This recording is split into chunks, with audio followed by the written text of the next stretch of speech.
braise is generally defined as cooking at a low temperature in a covered vessel. Usually, you would braise a larger cut or item, like a whole piece of brisket, as we showed you in the previous lesson. A stew, on the other hand, is generally when you use smaller cuts of meat completely covered in a liquid.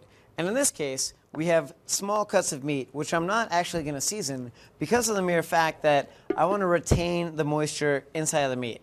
We're not going to take moisture out, we're going to put moisture in. So I'm going to go ahead and take this chuck, right, which is from the shoulder, and they're small cuts of meat, not large cuts of meats, because we're going to do a completely different cooking technique.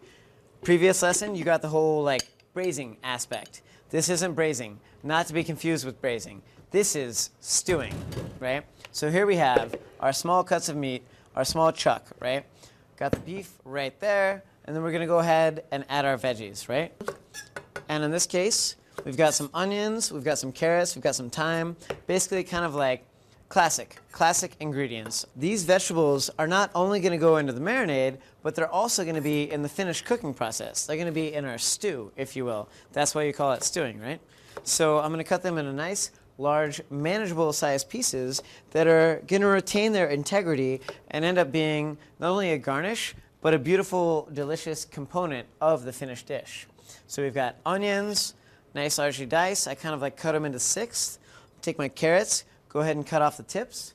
And then also the carrots are going to be cut into nice, large, manageable pieces that when they're braised, they're not going to lose their shape or their integrity. They're actually going to kind of retain a little bit of texture, a little bit of flavoring, but the entire thing is to be extracted through the marinating process. A little bit of garlic. Just going to crack that real quick.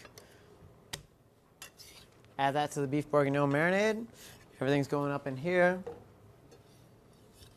Carrots, onions, everything goes in together.